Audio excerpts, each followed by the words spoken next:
Bienvenida y bienvenido. Hoy nos metemos de lleno en un tema, un tema delicado. Queda mucho que pensar. Esa relación entre la gran capacidad financiera de la Iglesia, de Jesucristo, de los santos de los últimos días, y por otro lado, pues la realidad económica de bastantes de sus miembros, sobre todo en lugares como Sudamérica. Exacto. Es un contraste que llama la atención. Sí, y para analizarlo tenemos material interesante. Hay una reflexión personal muy sentida de alguien que estuvo dentro, trabajando en programas de capacitación de la Iglesia, y también manejamos análisis basados en datos públicos, y estimaciones que se han hecho sobre... Vamos a ver cifras, claro, pero también compararemos con otros enfoques, otras comunidades, e incluso echaremos un vistazo a la visión económica que tenía el fundador de la Iglesia al principio. ¿Empezamos a desmenuzar esto? Adelante. Vale, pues el punto de partida que nos da el material es una historia de personas que trabajó para una fundación vinculada a la Iglesia Sud. Y él recuerda muy bien la ilusión, ¿sabes?, de sus estudiantes. Muchos eran jóvenes que acababan de volver de la misión, buscando una salida, un trabajo digno, con la formación que les daban. La esperanza de empezar con buen pie, imagino. Claro. Pero el relato pinta una realidad bastante más cruda. Dice que menos del 5%, fíjate, conseguía trabajo en algo relacionado con lo que habían estudiado allí. La mayoría, según cuenta, pues volvía a trabajos informales, precarios, algunos terminaban emigrando. Y otros, con dificultades económicas serias que afectaban incluso a la familia.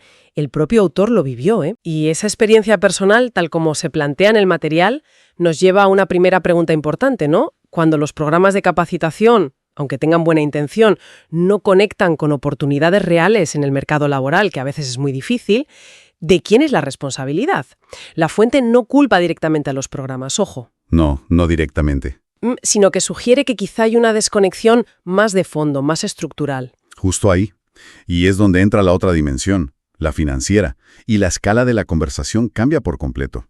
Hay un análisis, que citan los documentos que hemos visto, que intenta desglosar cómo se repartirían los recursos anuales estimados de la Iglesia en todo el mundo. Las cifras, se basan en un informe que hablaba de un total de unos 30.000 millones de dólares anuales en aquel momento, y son muy reveladoras de las prioridades que se perciben desde fuera. 30.000 millones al año. Es una barbaridad de dinero. ¿Y cómo se repartiría, según ese análisis? Pues mira, la mayor parte, casi un 80%, que serían unos 23.600 millones, según esa estimación, iría a inversiones y a comprar activos, o sea, cosas que generan más riqueza. Bolsa, inmuebles comerciales, empresas. Vale, acumulación. Digamos que sí. Inversión y crecimiento del capital. Luego, un 13%, más o menos unos 3.800 millones, para cubrir gastos de funcionamiento, administración de la Iglesia a nivel mundial. Y un 4%, unos 1.100 millones, para sus universidades, sobre todo BYU. Entiendo. ¿Y la ayuda directa a la gente, a los miembros? Ahí los porcentajes bajan. Según este análisis, aproximadamente un 3%, unos 900 millones, sería para ayuda directa a miembros con necesidades, lo que conocemos como programas de bienestar, los almacenes del obispo, ese tipo de cosas. ¿El 3%? Sí. Y finalmente, cerca del 1%, unos 430 millones, para ayuda humanitaria global, es decir, para gente fuera de la Iglesia. O sea, resumiendo mucho, 80% inversión, 13% operaciones, 4% universidades, 3% ayuda a miembros y 1% ayuda humanitaria. Según esa estimación, claro. Exacto, según esa estimación que se cita. Pero lo que es realmente impactante aquí, más allá de los porcentajes, es la magnitud del patrimonio total. Ensign Peak Advisors, que es el brazo inversor más conocido de la Iglesia, el que tiene que declarar a la SEC en Estados Unidos, pues administra como mínimo 58.000 millones de dólares solo en acciones y bonos. 58.000 millones. Solo lo que declaran públicamente. Eso es. Pero claro, eso es solo una parte. Hay investigaciones independientes que intentan sumar el valor de, propiedades inmobiliarias gigantescas, terrenos agrícolas inmensos, centros comerciales, otras empresas. Y sugieren que el patrimonio total podría superar, y quizá bastante, los 200.000 millones de dólares. ¡200.000 millones! Es que cuesta hasta imaginarlo. Es una cifra astronómica. Claro. Y esas cifras, puestas al lado de la historia del profesor de microfinanzas, los alumnos que contábamos al principio, pues lo cambian todo de perspectiva. Entonces, la pregunta que plantean estas fuentes es casi inevitable, ¿no? Con esa capacidad financiera tan brutal, ¿por qué el enfoque principal para ayudar a los miembros con problemas económicos parece ser sobre todo la capacitación, la autosuficiencia, buscar trabajo fuera, en lugar de, no sé, invertir más directamente en crear empleo dentro de la comunidad o financiar más fuerte los negocios de los propios miembros? De hecho, uno de los documentos hace un ejercicio numérico, como una simulación, para que nos hagamos una idea del potencial. Plantea, ¿qué pasaría si la Iglesia decidiera usar solo el 1% anual del dinero que gestiona Ensign Peak, públicamente? Ojo, no el capital principal, sino una parte pequeña de los rendimientos o del flujo anual de inversión. El 1% de los 58.000 millones serían unos 580 millones de dólares al año. Exacto, unos 580 millones. ¿Y qué impacto podría tener eso según el ejercicio que hacen? Pues calculan que con esos 580 millones al año se podrían financiar, por ejemplo, cientos de miles de microcréditos. Imagina, préstamos de unos $2.000 para pequeños negocios familiares. Cientos de miles. Vaya. O bien se podrían crear cientos de incubadoras de empresas, centros para apoyar nuevos negocios, ¿sabes? Específicamente para miembros en sitios como Latinoamérica. O incluso más directo.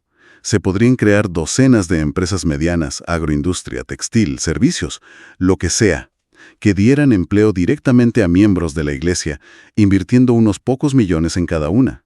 Cientos de miles de microcréditos, cientos de incubadoras, docenas de empresas que den trabajo. Y todo eso con solo el 1% anual de una parte de sus inversiones.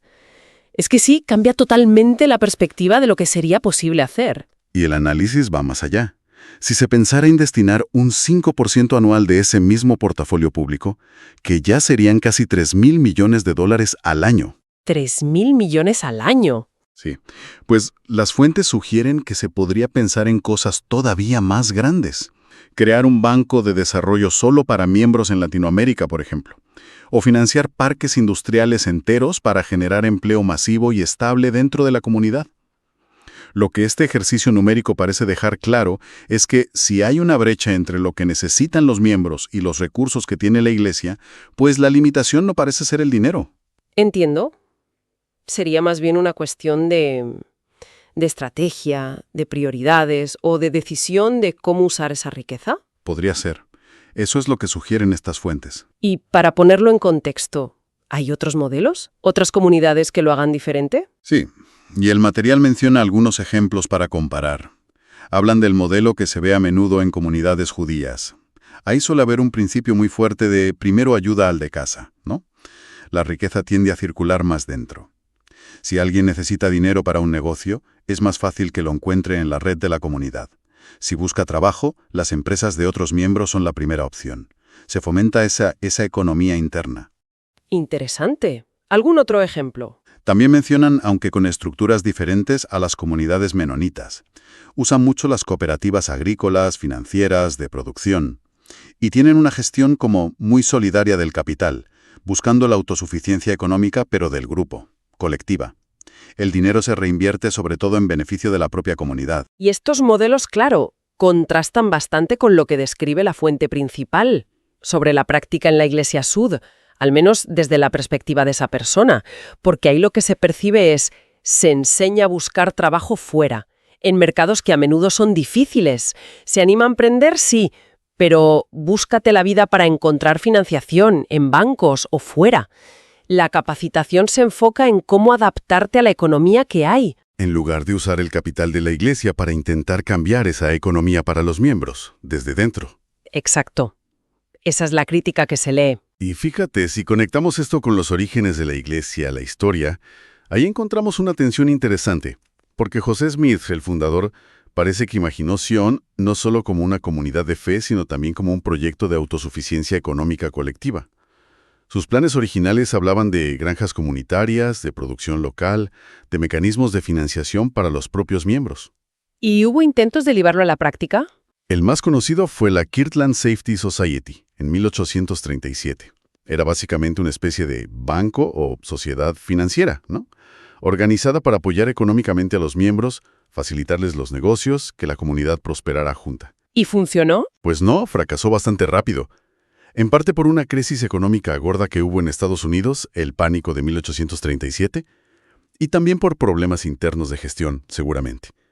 Pero bueno, más allá del resultado, el intento sí que revela una intención original muy clara: usar los recursos del grupo para crear prosperidad compartida, no necesariamente para acumular un capital enorme y centralizado que estuviera desconectado de las necesidades del día a día de la gente. Aquí es donde, como decías antes, la cosa se pone interesante de verdad, porque se plantea una posible desconexión muy profunda entre esa visión original que buscaba levantar económicamente a la comunidad de forma directa y la práctica actual que describen estas fuentes, una gestión financiera súper profesionalizada que acumula fondos de inversión gigantescos por todo el mundo, mientras que a nivel local, para muchos miembros que lo necesitan, la oferta principal parece ser capacitación y ayuda asistencial, que es valiosa, claro, pero que no siempre soluciona la falta de capital o de oportunidades reales. Exacto. Y las fuentes llevan esta reflexión al terreno ético, incluso teológico. Citan, por ejemplo, una escritura del Libro de Mormón, en 2 Nefi 26, que advierte sobre prácticas religiosas que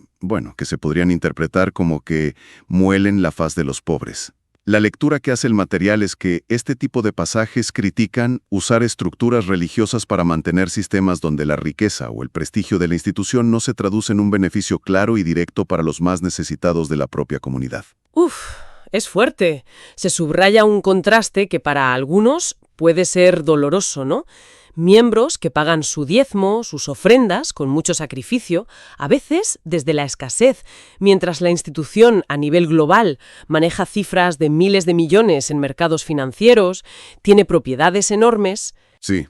Y la ayuda más visible a nivel local, la cesta de comida, los cursos de autosuficiencia que decíamos, pues se ve desde esta perspectiva crítica como algo paliativo. Alivia un poco en el momento, sí, pero no cambia las condiciones de fondo que generan la pobreza o la falta de oportunidades. Entiendo. Por eso, la pregunta de fondo que plantean estos materiales no es tanto si la gestión financiera es eficiente o prudente, que podría serlo, bajo ciertos criterios, sino que es una pregunta más bien moral, ética. ¿Cómo se reconcilia, se pregunta uno de los autores, invertir miles de millones en empresas gigantes de Wall Street o en propiedades de lujo, con las dificultades diarias de miembros fieles en el sur global para conseguir comida, un trabajo estable o incluso para poder pagar sus propias donaciones a la iglesia? Es una pregunta muy potente, sí. ¿Y cuál es la conclusión a la que llegan estas fuentes? ¿Qué proponen o qué señalan al final? Pues la conclusión que presenta el material es bastante directa. Afirma que la Iglesia tendría la capacidad financiera no solo para aliviar la pobreza, sino para transformarla de raíz. Sostiene que no es por falta de dinero, ni siquiera de capacidad para organizarlo. Lo que podría faltar, según esta visión crítica, es la decisión estratégica, la voluntad a nivel institucional, de redirigir una parte importante de esa riqueza inmensa hacia crear bienestar material real y oportunidades económicas sostenibles para los miembros que están más abajo. Entendido.